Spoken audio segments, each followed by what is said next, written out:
কান আমাদের খুবই গুরুত্বপূর্ণ একটি সংবেদনশীল অঙ্গ।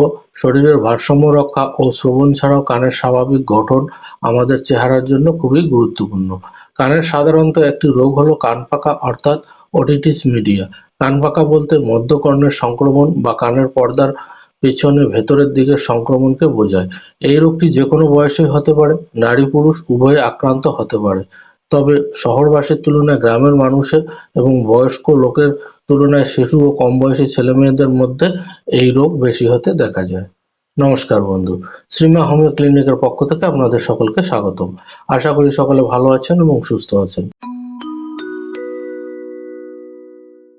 আজকে যে নতুন বিষয় নিয়ে আপনাদের সঙ্গে বিস্তারিত আলোচনা করব, বিষয়টি হচ্ছে বাচ্চা, শিশু এবং বড়দের কান পাকা রোগের সমস্যা নিয়ে এবং এর কারণ, কি কি লক্ষণ বা উপসর্গ দেখা যায় এবং কোন কোন হোমিওপ্যাথিক ওষুধ সেবন করতে হবে, এই সমস্ত বিষয় নিয়ে।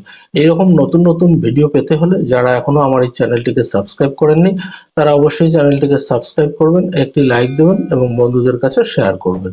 আগামীতে কোন কোন রোগের ভিডিও দেখতে চান তা কমেন্ট বক্সে লিখে জানাবেন। যারা ইতিমধ্যে আমার চ্যানেলটিকে সাবস্ক্রাইব করেছেন তাদেরকে জানাই ধন্যবাদ। আমাদের কানের তিনটি অংশ: বহির্কর্ণ, মধ্যকর্ণ ও অন্তঃকর্ণ। মধ্যকর্ণের প্রদাহকে আমরা সাধারণত কান পাকা রোগ বলে থাকি। কানে বারবার জল ঢোকা, কানে আঘাত, অপুষ্টি, স্বাস্থ্য সচেতনতার অভাব, অপরিষ্কার জীবনযাপন, বারবার শ্বাসযন্ত্রের সংক্রমণ, টনসিলাইটিস, সাইনুসাইটিস, এডিনোয়েডস এবং বাচ্চাদের ক্ষেত্রে প্রকৃতিগত কারণে মধ্যকর্ণ ও গলবিলের মাঝে সংযোগ রক্ষাকারী ইউস্টেচিয়ান টিউব খাটো, প্রশস্ত এবং একদম সোজা হওয়ায় সহজেই মধ্যকর্ণে প্রদাহ হতে পারে। সর্দি কাশি হলে বাচ্চাদের কানে সহজেই জল জমে যায়। সঠিক সময়ে চিকিৎসা না করালে ব্যাকটেরিয়া সংক্রমণ হয়, কানের ভেতর পুঁজ তৈরি হয়, প্রচণ্ড ব্যথা হয়ে থাকে। শিশুকে খাওয়ানোর পদ্ধতি সঠিক না হলে অনেক সময় এই সমস্যার সৃষ্টি হয়।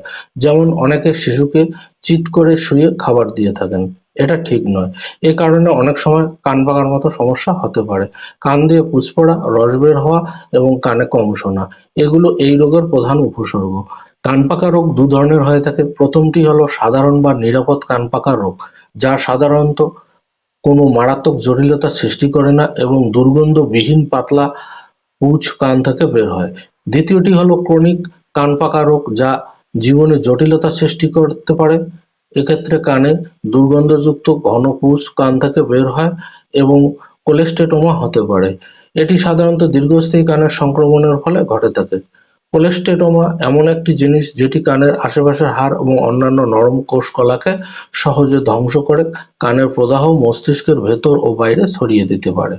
ফলে ক্রনিক কান পাকা রোগে মধ্যকর্ণের প্রদাহ এবং হাড়ের প্রাচীর ভেদ করে মধ্যকর্ণের সাথে নিবিড় সম্পর্কযুক্ত শরীরের কিছু গুরুত্বপূর্ণ অংশ, যেমন মস্তিষ্ক, মস্তিষ্কের রক্তবাহী সাইনাস, মস্তিষ্কের ঝিল্লি, ফেসিয়াল নার্ভ এবং অন্তঃকর্ণ ইত্যাদিতে সহজেই ছড়িয়ে পড়তে পারে।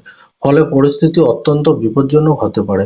কানের পর্দা ফেটে গেলে কান দিয়ে পুঁজ পড়ে এবং কানের পর্দা ফেটে যাওয়ার পর কান দিয়ে কম শোনে। কান পাকা রোগের লক্ষণ বা উপসর্গগুলো হলো: কান দিয়ে পুঁজ বের হওয়া, পুঁজ খুব দুর্গন্ধযুক্ত বা দুর্গন্ধবিহীন হতে পারে, অনেক সময় পুঁজ ও রক্ত মিশ্রিত থাকতে পারে। কান পাকা রোগের আরেকটি ধরন আছে, কখনো কান কিছুদিন শুকনো থাকে, আবার কিছুদিন পর ভেজা থাকে, অর্থাৎ রস বা পুঁজ বের হয়। আবার আরেক ধরনের কান পাকা রোগ আছে যেখানে কান কখনোই শুকোয় না। হঠাৎ প্রদাহের কারণে কানে তীব্র ব্যথা সহ জ্বর আসতে পারে, কানে কম শোনা ও বন্ধ হওয়ার অনুভূতি হওয়া এবং সারাক্ষণ অস্বস্তি বোধ হওয়া।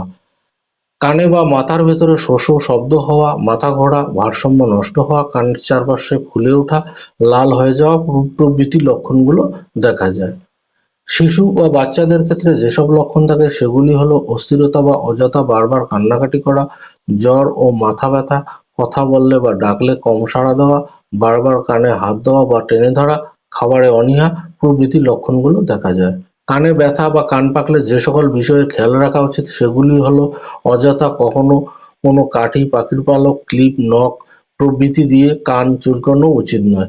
স্নানের সময় যাতে কোনোভাবেই কানে জল ঢুকতে না পারে সেদিকে অবশ্যই খেয়াল রাখতে হবে।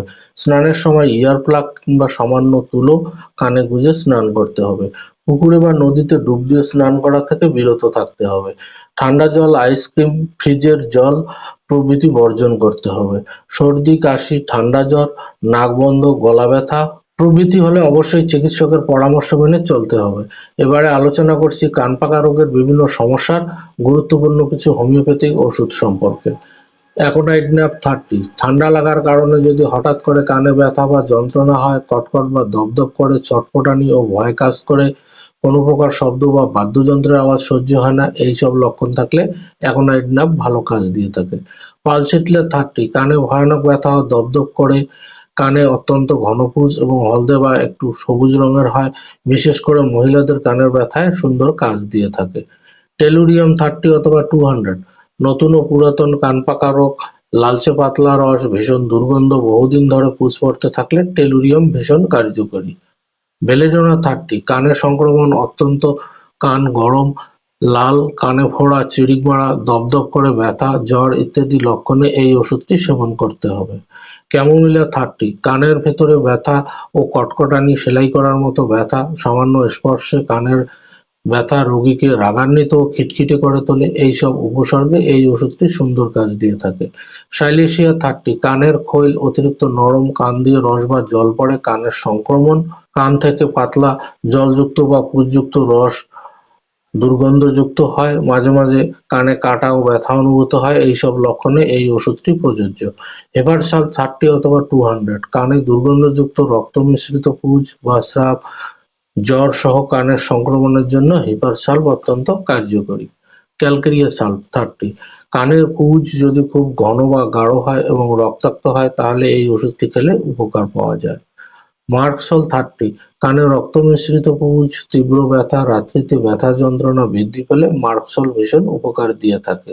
এতক্ষণ যে ওষুধগুলোর কথা আলোচনা করা হলো, সেই ওষুধগুলোর মধ্য থেকে লক্ষণ অনুযায়ী একটি বা দুটি ওষুধ নির্বাচন করে বড়দের ক্ষেত্রে 3 ফোঁটা এবং বাচ্চা ও শিশুদের ক্ষেত্রে 2 বা 1 ফোঁটা করে 1 চামচ জলের সঙ্গে দিনে 3 বার খেতে হবে এবং সেই সঙ্গে বাহ্যিকভাবে এসবিএল, মোলিন ইয়ার ড্রপস বড়দের ক্ষেত্রে 3-4 ফোঁটা করে এবং বাচ্চাদের ক্ষেত্রে 2 ফোঁটা করে দিনে 3 থেকে 4 বার কয়েকদিন ব্যবহার করলে কান পাকা রোগের সকল সমস্যা থেকে মুক্তি পাওয়া যাবে। আশা করি ভিডিওটি আপনাদের অনেক কাজে লাগবে। ভালো থাকবেন, সুস্থ থাকবেন। দেখা হবে পরবর্তী ভিডিওতে অন্য কোনো বিষয় নিয়ে। ভিডিওটি দেখার জন্য অনেক ধন্যবাদ।